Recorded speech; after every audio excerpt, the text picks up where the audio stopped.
La team, c'était très chaud aujourd'hui aux Nations Unies parce que le départ de la MINUSMA du Mali est donc confirmé et donc effectif.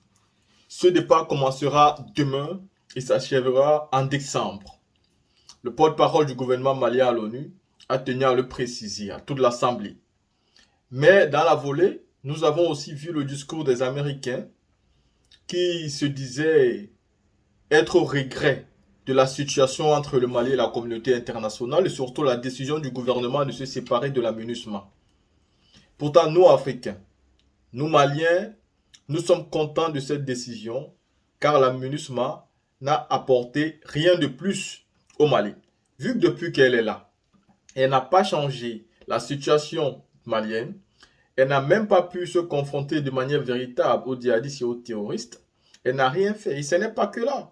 Que ce soit la MINUSMA au Mali, la MINUSCA en Centrafrique ou la MINUSCO au Congo, personne d'entre eux n'a pu faire quelque chose de véritable. Aujourd'hui, nous sommes donc forcés de constater que seulement les Maliens et les Maliennes, entre eux, ensemble, main dans la main, unis comme jamais, tout en excluant au moins les traîtres comme Imam Diko, parce que eux, ils sont les traîtres, tous les Maliens qui ont soif de la vérité et de la unité se mettant ensemble pourront alors combattre avec efficacité les terroristes et les djihadistes.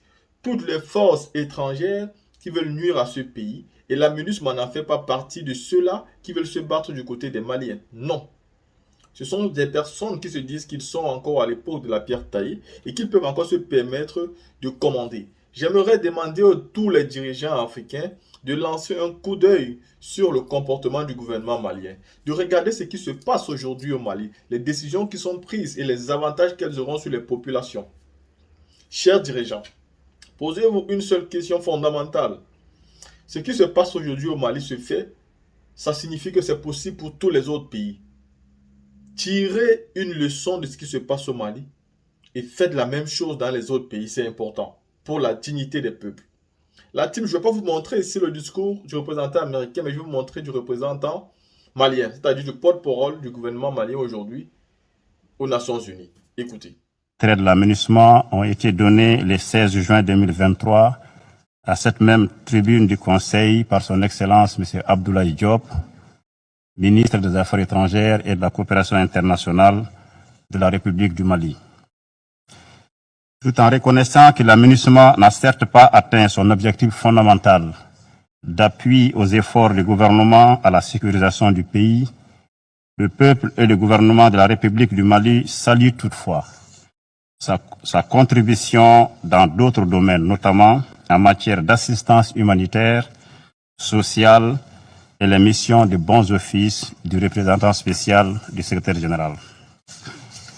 Le gouvernement du Mali note qu'au terme de la résolution adoptée aujourd'hui, le processus de retrait de l'aménagement commencera dès le 1er juillet pour se terminer le 31 décembre 2023.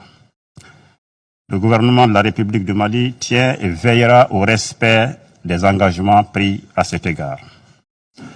En tant que gouvernement responsable, les autorités maliennes s'engagent à coopérer étroitement avec le secrétariat des Nations Unies et l'aménagement dans le cadre de la mise en œuvre diligente de cette résolution, et ce, dans les délais impartis.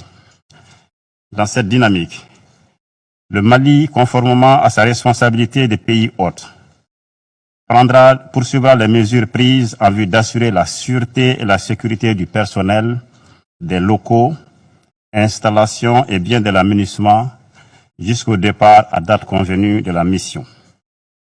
Par ailleurs, je tiens à rassurer de l'engagement total du gouvernement du Mali à poursuivre sans relâche sa mission régalienne de protection des populations civiles et des biens sur l'ensemble du territoire national.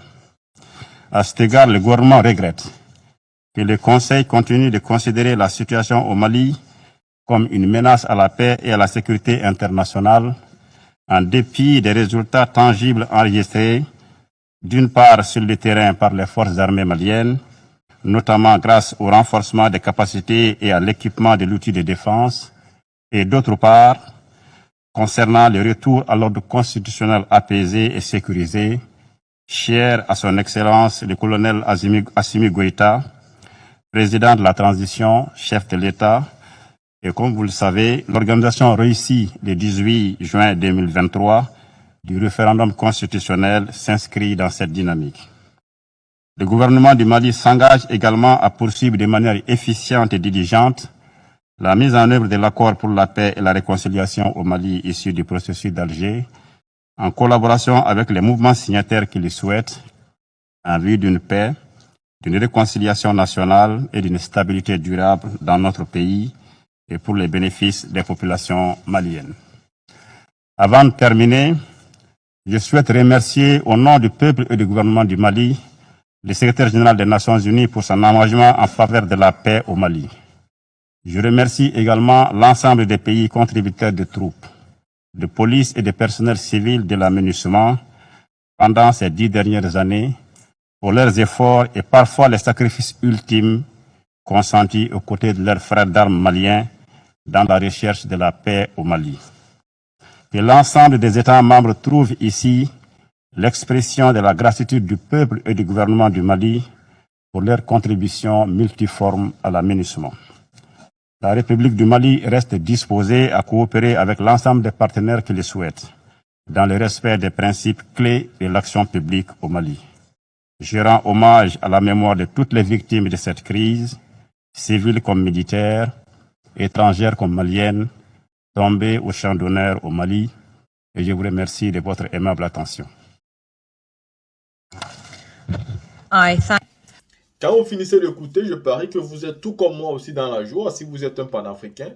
Et je sais que tous ceux qui suivent ici le sont, même ceux qui soutiennent Alassane Ouattara, vous êtes des panafricains, seulement vous soutenez un dictateur, quelqu'un qui a pris le pouvoir par les armes. C'est où nous ne sommes pas d'accord. Mais on connaît que pour le reste, vous êtes des Africains. Mais vous soutenez la mauvaise personne. Et en soutenant celui-là, vous soutenez des colons. Donc vous êtes donc des mauvais panafricains. Mais ce n'est pas grave. Avec le temps, avec l'éducation, vous allez finir par comprendre. C'est pas grave.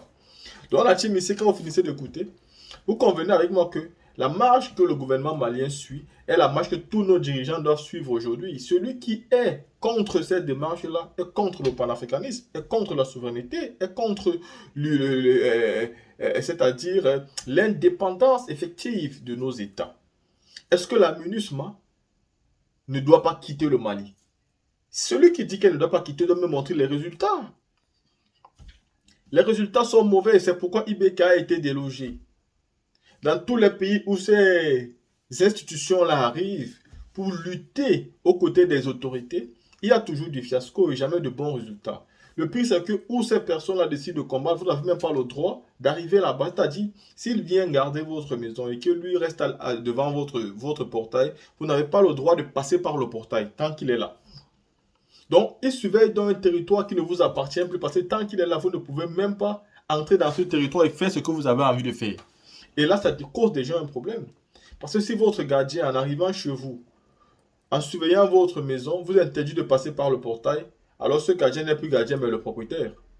Et c'est exactement ce qui se passe avec toutes ces institutions qui viennent pour aider les pays africains. Ils viennent souvent et se positionnent en propriétaire véritable. Le gouvernement malien est en train d'éloigner toutes ces barrières qui l'empêchaient de bien voir l'ennemi. Et quand toutes ces barrières vont quitter, vous allez voir qu'en un temps, deux mouvements, le gouvernement malien va en finir de manière définitive avec les djihadistes et les terroristes. Bravo aux Maliens encore et vive le président Assimi Goïta, vive sa politique internationale.